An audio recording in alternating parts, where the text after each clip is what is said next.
अन्न हेच औषध आहे.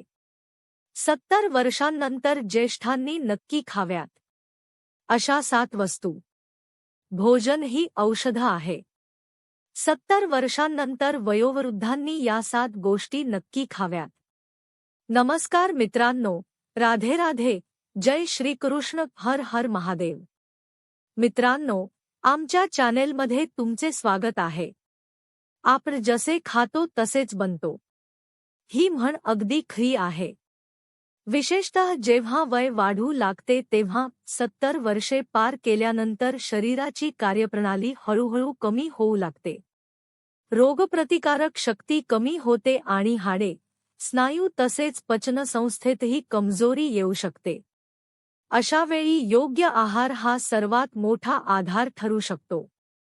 औषधांवर अवलंबून राहण्यापेक्षा जर आपण आपल्या आहारालाच औषध म्हणून स्वीकारले तर आपण केवळ निरोगीच राहू शकत नाही तर जीवनाची गुणवत्ता देखील अधिक चांगली होऊ शकते. आजच्या या व्हिडिओमध्ये आम्ही तुम्हाला 70 वर्षांनंतर नक्की खायला हवे असे 7 महत्त्वाचे अन्नपदार्थ सांगणार आहोत, जे शरीरासाठी औषधासारखे काम करतात. व्हिडिओ पुढे सुरू करण्यापूर्वी एक छोटी विनंती. जर व्हिडिओ आवडला तर लाईक करा, शेअर करा आणि चॅनेलला सबस्क्राईब करा. तसेच कमेंटमध्ये जय मा लक्ष्मी जरूर लिहा. मित्रांनो, हा व्हिडिओ खूप महत्त्वाचा आहे, म्हणून तो स्किप न करता शेवटपर्यंत जरूर पहा. चला तर व्हिडिओ सुरू करूया. नंबर 1. दूध आणि दुधापासून बनणारे पदार्थ. 70 वर्षांनंतर कॅल्शियमची कमतरता सामान्यपणे दिसून येते. त्यामुळे हाडे कमजोर होऊ लागतात आणि ऑस्टिओपोरोसिस, हाडे ठिसूळ होणे सारख्या समस्या निर्माण होऊ शकतात. दूध, दही, पनीर आणि ताक यांसारख्या दुग्धजन्य पदार्थांमध्ये केवळ कॅल्शियमच नव्हे तर व्हिटॅमिन डी, प्रोटीन आणि फॉस्फरसही भरपूर प्रमाणात असतात. हे घटक हाडे मजबूत ठेवण्यास मदत करतात. कसे सेवन करावे? दररोज 1 ग्लास कोमट दूध प्या. घरचे बनवलेले दही रोजच्या आहारात समाविष्ट करा.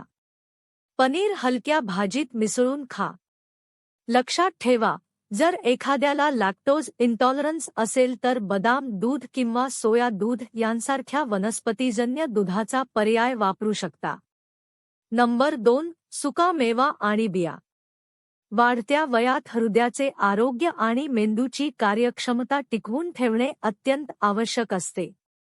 बदाम, अक्रोड, अळशीचे बी, भोपळ्याच्या बिया आणि सूर्यफुलाच्या बियांमध्ये omega 3 fatty acid, fibre, vitamin E आणि झिंकसारखे पोषक घटक असतात.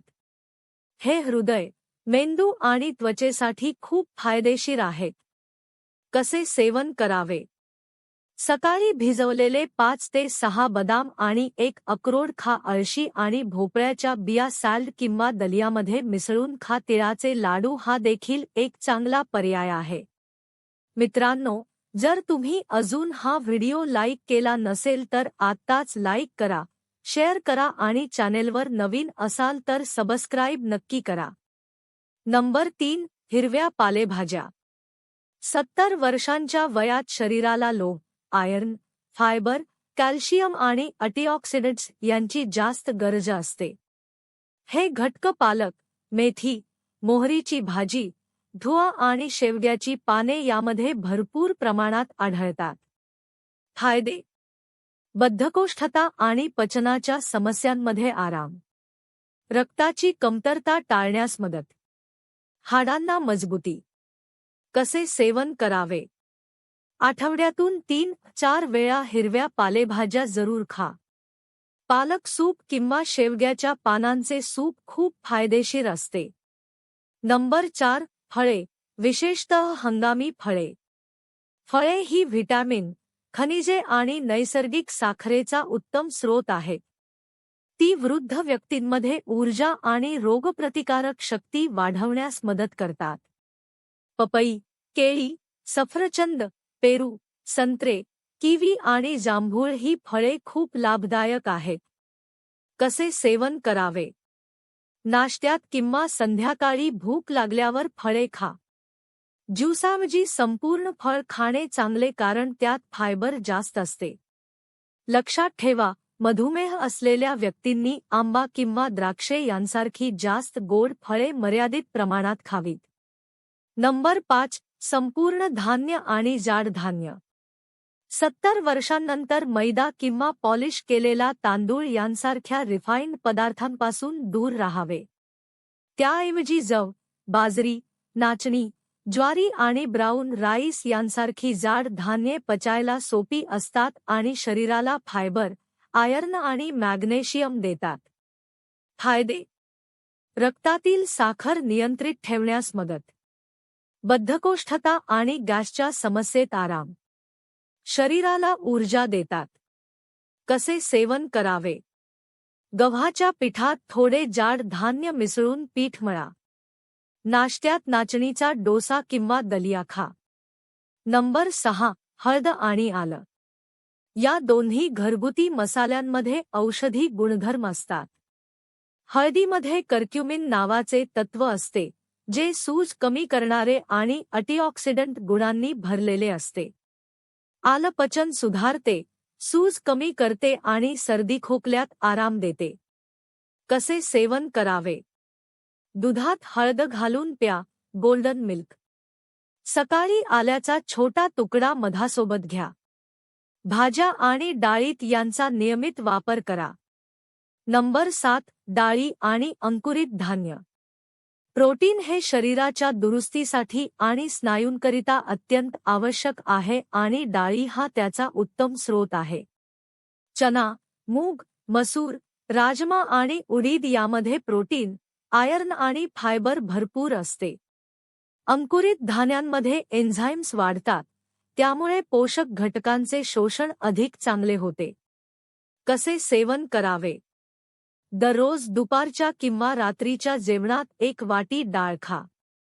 नाश्त्यात मूग किंवा चण्याचे अंकुरित धान्य लिंबू आणि हलक्या मसाल्यासोबत खा. अतिरिक्त सूचना: भरपूर पाणी प्या. वय वाढल्यावर तहान कमी लागते, पण शरीराला पाण्याची गरज तितकीच असते. कमी तेल, कमी मीठ आणि कमी साखर असलेला आहार घ्या. घरचे ताजे अन्न खा. पॅकेज्ड आणि प्रोसेस्ड फूड टाळा. हलका व्यायाम, योग किंवा चालणे हे रोजच्या जीवनाचा भाग बनवा. मित्रांनो, 70 वर्षांचे वय अडथळा नाही तर नव्या सुरुवातीची संधी आहे, जर योग्य आहार आणि जीवनशैली स्वीकारली तर. या 7 गोष्टी आपल्या रोजच्या आहारात समाविष्ट केल्यास तुम्ही केवळ आजारांपासून दूर राहणार नाही, तर तुमची ऊर्जा, मानसिक ताकद आणि आनंदही टिकून राहील. लक्षात ठेवा, भोजन हीच सर्वात मोठी औषधं आहे. म्हणून आपल्या शरीराला असे अन्न द्या जे त्याला निरोगी, सक्रिय आणि आनंदी ठेवेल. मित्रांनो, आजच्या व्हिडिओमध्ये इतकेच. व्हिडिओ आवडला असेल तर लाईक करा, आपल्या कुटुंबीय आणि मित्रांसोबत शेअर करा आणि आमच्या चॅनेलला सबस्क्राईब करा. बेल नोटिफिकेशन ऑलवर सेट करा, जेणेकरून पुढचा व्हिडिओ सर्वात आधी तुम्हाला मिळेल. आणि कमेंटमध्ये राधे राधे जरूर लिहा. धन्यवाद.